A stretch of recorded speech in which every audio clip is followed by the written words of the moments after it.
Revolução Francesa.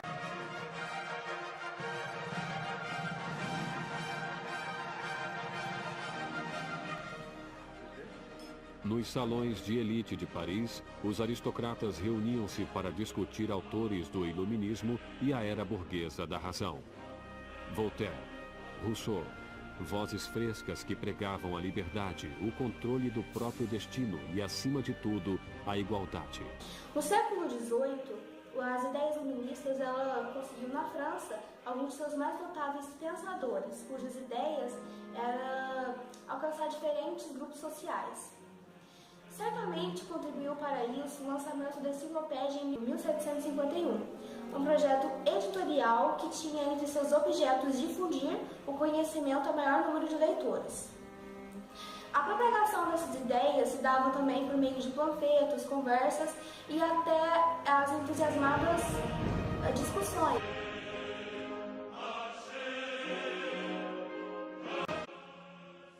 Até o final do século XVIII, a sociedade da França era composta por 3 grupos sociais. Essa famosa pirâmide de estudo. No topo dela está o clero, ou primeiro estado, ou seja, o pessoal da igreja. O segundo estado era composto da nobreza, que desfrutava de privilégios como foro privilegiado, recebimento de pensões e a possibilidade de recolher impostos.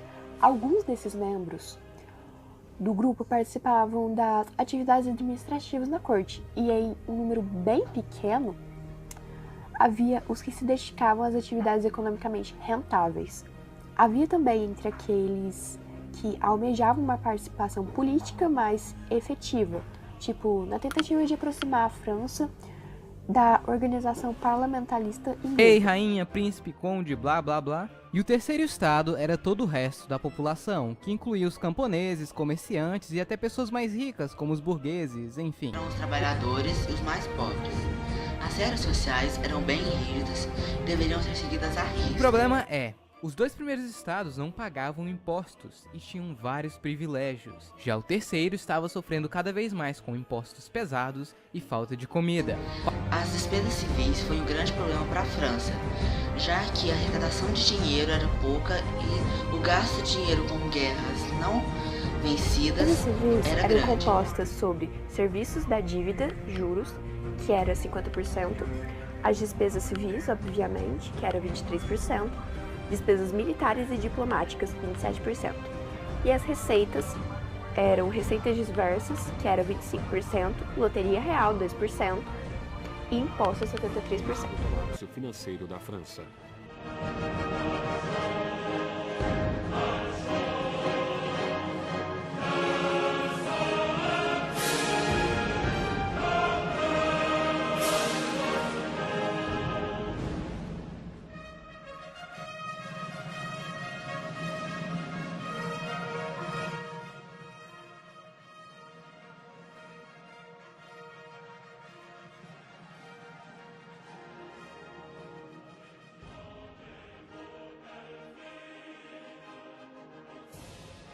Para resolver a crise financeira, o rei até tentou fazer os outros estados pagarem impostos, na Assembleia dos Notáveis, mas ele não conseguiu. Daí falaram para o rei acionar a Assembleia dos Estados Gerais, que era basicamente uma assembleia com os deputados representantes dos 3 estados sociais. Isso animou muito o povo, pois finalmente eles poderiam mudar alguma coisa, já que a última assembleia do tipo tinha acontecido há mais de 150 anos. Porém, o que incomodava muito o terceiro estado era o fato de que cada estado tinha direito a apenas um voto, mesmo o terceiro estado sendo maior, ou seja, o primeiro e o segundo estado sempre se juntavam contra o terceiro.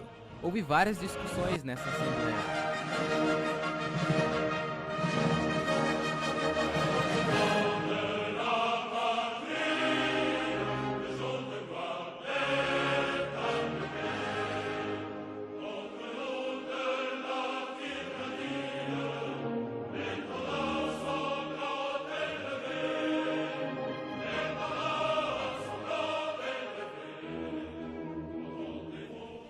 No centro de Paris existe uma masmorra de pedra, famosa como símbolo do regime feudal, a Bastilha. A prisão abriga toda a pólvora da cidade e é lendária como câmara de tortura e mortes horríveis. A Bastilha, ela era uma fortaleza que ficava em Paris, a capital da França. E durante a Revolução Francesa, que aconteceu em 1789, ela foi atacada pelos revolucionários franceses em 14 de julho daquele mesmo ano. Aí os presos e os políticos que estavam presos lá na Bastilha, que o rei quis colocar lá por motivo que ele queria, eles foram libertados.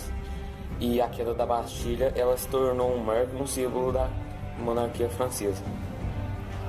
Vendo o exército que aproximava-se, o governador da Bastilha, Bernard de Launay, tentou trancar a prisão. Armou uma defesa inútil, mas os saqueadores invadiram a fortaleza e atiraram-se sobre os guardas com facas e lanças. Finalmente, de Launay rende-se, mas a multidão furiosa arrasta-o pelas ruas.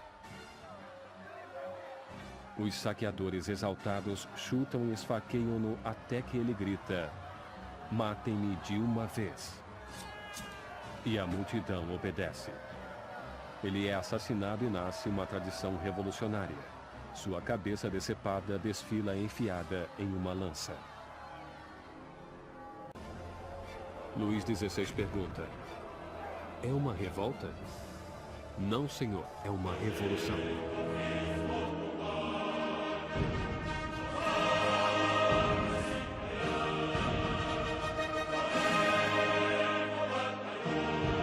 Hoje a gente vai apresentar os símbolos da Revolução Francesa, que foram a Marianne, o 14 de julho, a Marselhesa, os direitos do homem e do cidadão e a igualdade, liberdade e fraternidade.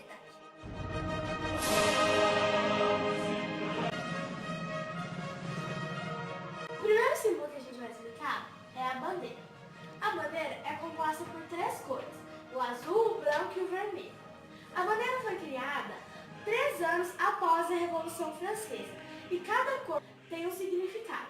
O azul significa o poder legislativo, o branco significa o poder executivo e o vermelho tem o significado de todo o povo francês.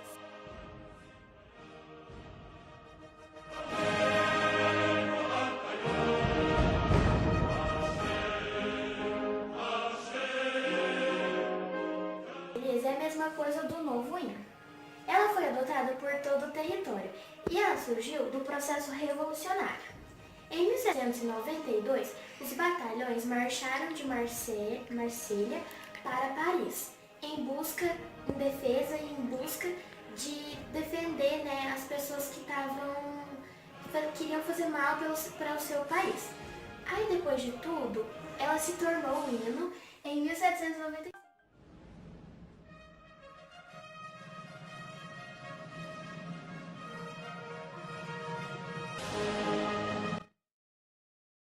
Os revolucionários franceses adotaram a imagem de uma mulher jovem, que era a Estátua de Triunfo, ela localizada na Praça das Nações, na França, e ela simbolizava o poder da liberdade. E muitas das obras dela, ela representava e simbolizava as obras revolucionárias, liderando elas.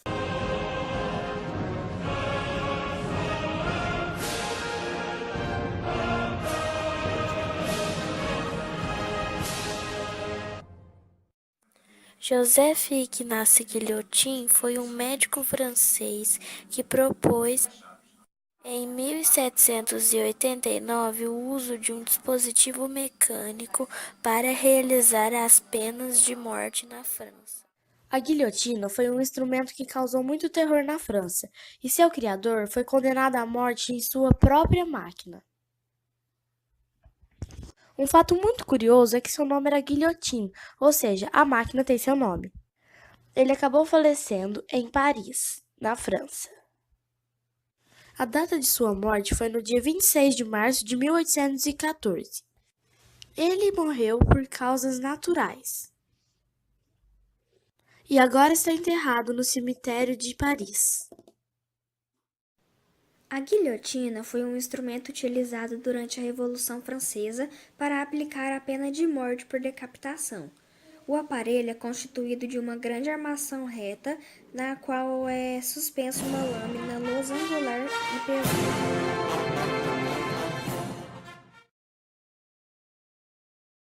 A era napoleônica ela foi muito boa para a França. A França, depois disso, ganhou várias guerras nessa era napoleônica. E a era napoleônica teve início a partir do golpe de Estado 18 Brumário.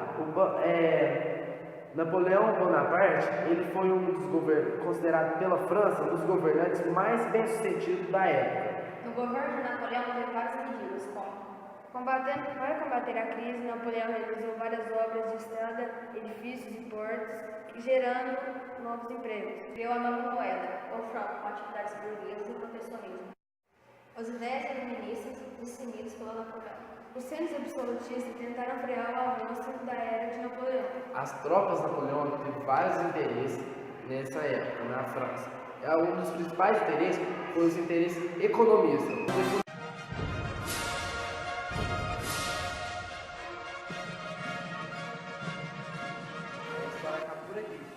Falar de física, mas a física é sobre Napoleão, da era napoleônica também. São as invenções que fizeram na era napoleônica que entram em física. Agora chegamos em física, vamos falar das invenções da era napoleônica. Tem o Nautilus, o enlatado, pólvora sem fumaça e também tem um projeto de fragmentação. Tem vários, mas esses são os principais que nós vamos pegar para mostrar para vocês. Eu vou falar sobre os Nautilus. Foram submarinos criados para embarcações inimigas. Agora vamos falar de Minatara. Ela foi criada para conservar o alimento por mais tempo e era fácil de transportar ela durante a guerra. Agora eu vou falar sobre a pólvora sem fumaça. Nessa época tinha várias guerras. E nessas guerras usavam muita arma. Então as pessoas tiravam toda hora de uma vez. Toda vez que se atira, sai fumaça. Então se fazia fumaça, muita gente tirando, ficava cheio de fumaça e ninguém conseguia ver o outro. Então, os seus grupos não conseguiam ver as pessoas, então eles criaram a pólvora sem fumaça.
É o básico de cada pessoa saber. Isso foi o trabalho, um abraço, tamo junto.